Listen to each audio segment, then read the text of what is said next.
Why chasing never works, and what to do instead. There is a moment almost every man experiences, though few talk about it honestly. You meet someone you genuinely like. You feel interest, curiosity, maybe even hope. So you lean in. You text more. You try harder. You make yourself available. And slowly, almost invisibly, the connection begins to weaken instead of strengthen. Replies shorten. Energy cools. Effort stops being matched. And you're left confused, asking the same question men have asked for generations. Why does chasing feel natural yet consistently produce the opposite result?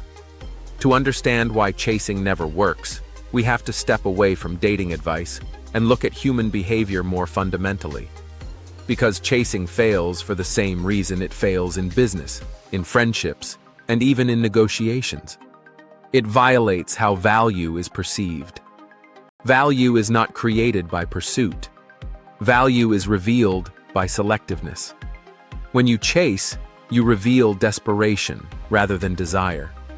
In other words, chasing isn't an act of passion.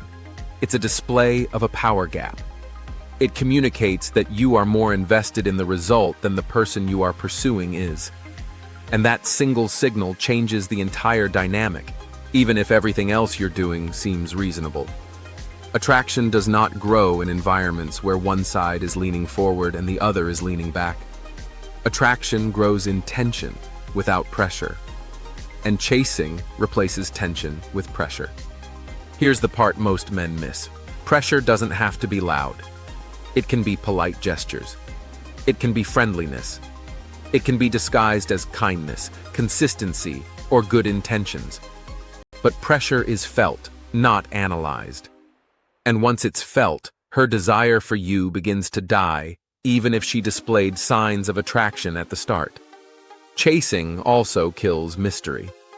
When someone knows exactly where they stand with you, exactly how available you are, exactly how invested you feel, there is nothing left to discover.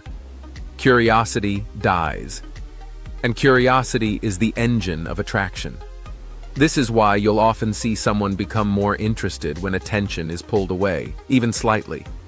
Not because of manipulation, but because space invites imagination. And imagination fuels emotional engagement. Another reason chasing fails is that it shifts your behavior without you realizing it. You begin monitoring reactions. You overthink responses. You adjust your personality to maintain momentum. And slowly, you stop acting from self-respect and start acting from outcome dependence. This is where chasing becomes self-defeating. The more you want it to work, the less grounded you become. The less grounded you are, the less attractive your presence feels. People in general are drawn to authenticity. They trust it. They relax around it. Chasing usually does not display authenticity, even when masked as enthusiasm. There is also a deeper psychological layer. When you chase, you are implicitly saying, "I need this to feel complete." And no one wants to be responsible for completing someone else's emotional state. That weight pushes people away instinctively. Now, it's important to be clear about something. Not chasing does not mean being cold. It does not mean pretending not to care. It does not mean playing games or withholding affection. It means replacing pursuit with presentation. Presentation is about how you show up, not how hard you try. It's about the way your life is structured, the pace of your engagement, how you carry yourself, and the standards you quietly maintain. Instead of asking, "How do I keep their interest?" the better question is, "Would someone have to earn continued access to my time?"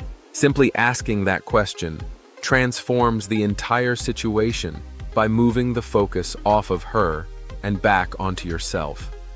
This internal shift allows you to develop qualities worth desiring. When you embody traits that are inherently valuable, you trigger an organic sense of curiosity in others, and that intrigue is the foundation of attraction. When you stop chasing, you stop proving. When you stop proving, you start evaluating. And evaluation is attractive because it implies self-worth. The men who don't chase are not indifferent. They are selective. They don't rush connection because their lives are already full. Their interest is real, but it's not desperate. And that balance is rare. So what do you do instead of chasing? First, you slow down your pace deliberately. Not to manipulate timing, but to observe reality. People reveal their level of interest through consistency, not words. By slowing down, you give yourself space to notice patterns instead of reacting to moments. You stop being pulled emotionally by spikes of attention and drops of silence. Second, you stop over-communicating.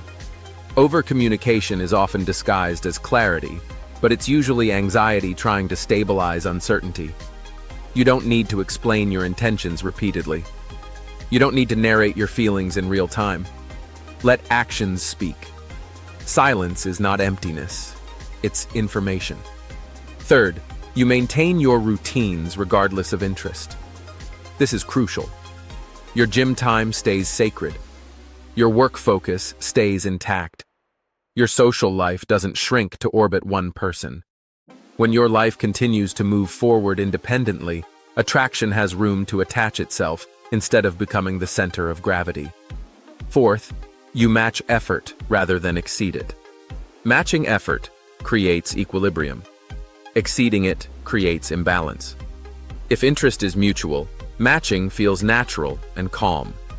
If interest is uneven, matching protects your dignity without confrontation. This isn't about withholding. It's about refusing to overextend where reciprocity hasn't been demonstrated. Fifth, you get comfortable with walking away internally before you ever have to do it physically. This is the hardest shift. You must reach a place where losing someone's interest does not feel like losing opportunity itself. When you know you will be okay regardless of outcome, your presence changes. You become calmer, less reactive, more authentic. And paradoxically, this is often when people lean in. Because what people are really responding to is not detachment, but self-sufficiency. There is a final truth that ties everything together. Chasing never works because attraction is not something you can force forward. It emerges when two people meet in balance. When interest flows freely instead of being pulled. The moment you stop chasing, you stop shrinking yourself. You stop negotiating for attention. You stop placing others on pedestals you wouldn't want to stand on yourself. And instead, you become someone who invites interest rather than begs for it.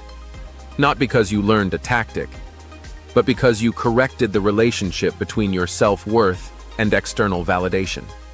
When you reach that point, dating becomes simpler.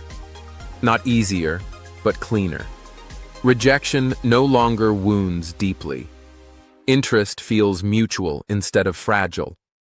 And connections either grow naturally or fade without drama. That is what replaces chasing. Presence, selectiveness, and a life that doesn't pause waiting to be chosen.